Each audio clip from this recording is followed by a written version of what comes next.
కూతుర్ని ఏమి చెయ్యకు.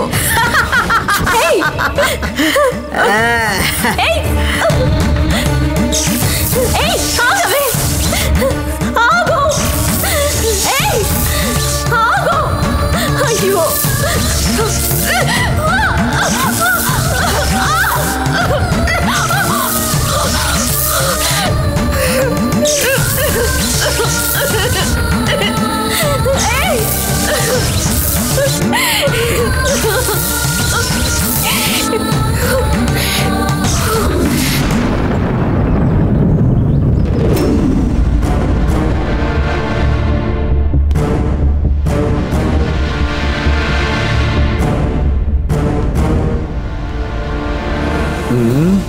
దేవితో గంగని హత్య చేయించి మాయకి అల్లుడికి పెళ్లి చేసి ఆస్తి కొట్టేద్దామనుకుంటే గంగే హత్య చేసి జైలుకి వెళ్ళింది.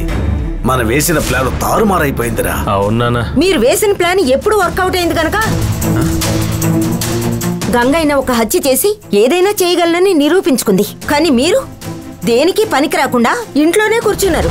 ఇలా చూడమ్మా, గంగ ఇంట్లోనే ఉంటే మా వల్ల తన ప్రాణాలకి ప్రమాదం అని తెలుసుకుని తనే ఒక హత్య చేసి తనని తాను కాపాడుకోవడానికి వెళ్లి జైల్లో కూర్చుంది. అర్థమైందా?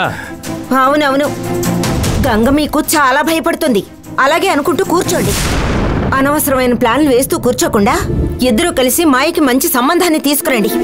ఏంటి సంబంధమా? అవును, మన మాయకి అరుణ్ ఉండగా మళ్ళీ కొత్త సంబంధం తీసుకురావాలా? ఏమంటున్నారండి?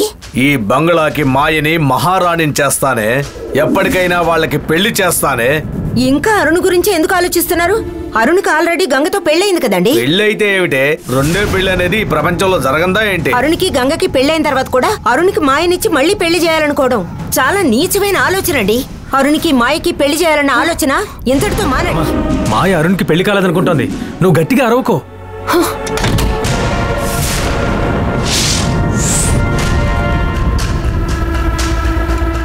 అరుణ్ బావన్ నాకిచ్చి పెళ్లి చేస్తా అన్నారు కదా, మరి గంగకెలా తన్నిచ్చి పెళ్లి చేశారు?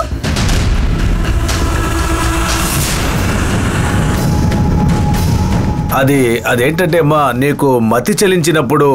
నాకు మతి చెల్లించింది అంతేగా, నా ప్రాణాలేం పోలేదు కదా. అది కాదమ్మా, ఆ సమయంలో వచ్చిన సమస్యల వల్ల నేను.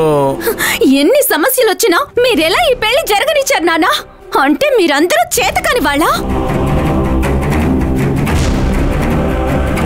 నాకు అరుణ్ బావుకి పెళ్లి చేస్తానని ఎన్నిసార్లు నన్ను మోసం చేస్తారు?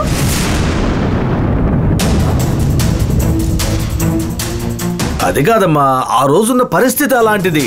గంగతో జరగబోయే పెళ్లిని ఆపటానికి మేం ఎంతో ప్రయత్నం చేశామమ్మా, కానీ కుదరలేదు. కొంచెం ఓర్పు వహించు. ఇప్పటికీ ఏమీ మించిపోలేదు. గంగ జైలుకి వెళ్ళింది. ఈ వంకతోనే నీకు అరుణ్కి నేను పెళ్లి చేస్తానమ్మా.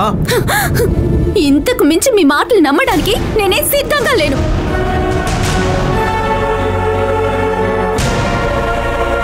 మీరు చెప్పింది విని తల్లాడించే మీ నిర్ణయాలకి కట్టుబడుండే అమాయకురాలైన మాయ ఎప్పుడో చనిపోయింది. ఇప్పుడు మీ ముందు నుంచుంది మళ్ళీ జన్మెత్తిన కొత్త మాయ. ఈ నిమిషం నుండి నా గురించి నిర్ణయాలు తీసుకునే హక్కు నాకు మాత్రమే ఉంది.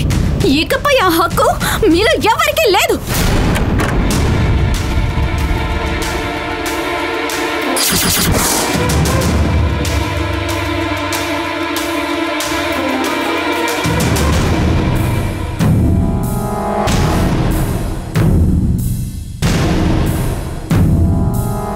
కొంచెం నాతో వస్తారా? బయటికి వెళ్ళాలి. వస్తాను.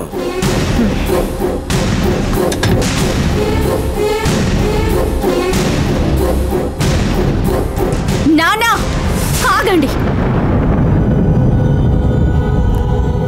ఏంటి?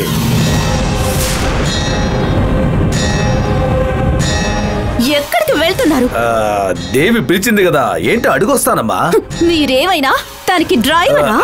తను పిలవగానే తోకాడించుకుంటూ వెళ్తున్నారు. అరవకమ్మా, అది వింటుంది. వింటే వినివ్వండి నాన్న.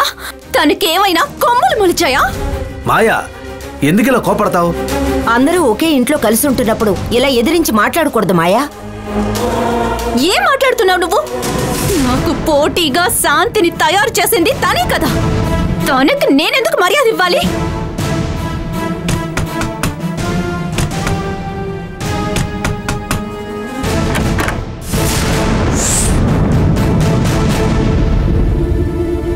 ఏమండి, మిమ్మల్ని ఒక మనిషిగా భావించి ముఖ్యమైన చోటుకు వెళదామని పిలిస్తే మీరు రారా? అది మా నాన్న మీతో ఇక్కడికి రారు. మాయా, నేను ఆయనతో మాట్లాడుతున్నాను. అందుకే నేను సమాధానం చెప్తున్నాను. మాయా, మీరు ఊరుకోండి నాన్న. నీ సమాధానం నాకు అక్కర్లేదు.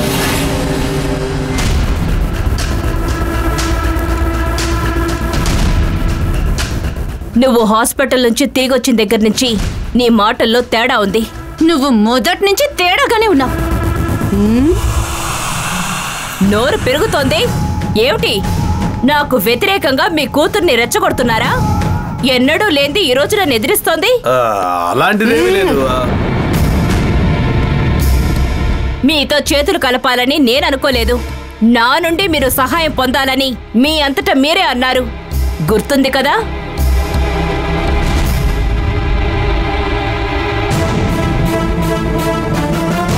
అన్న మాట మర్చిపోవడం మంచి పద్ధతి కాదు. ఇలా అదలించడం, బెదిరించడం లాంటివి నీ మొగుడి దగ్గర పెట్టుకో. మా నాన్న మీద అధికారం చెలాయిస్తే నేనేం చూస్తూ ఊరుకోను. నిన్న కాక మొన్న పుట్టి నా కళ్ళెదురుకుంటా పెరిగిందానివి నువ్వు. నాతో పెట్టుకోకు. చిన్న పిల్లని కదా అని తక్కువగా అంచనా వేయకండి. నాతో పెట్టుకుంటే దూది పింజల్లా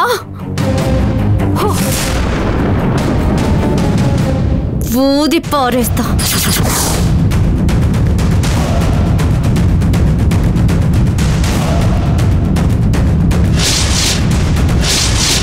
ఈ దేవితో పెట్టుకున్నావు కదూ, ఇక నీకే ప్రమాదమే.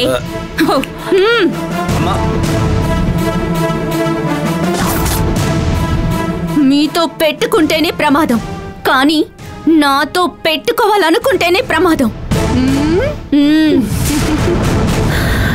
మీ అమ్మ కొంగు పట్టుకొని తిరిగే చోట బేబీవి నువ్వు.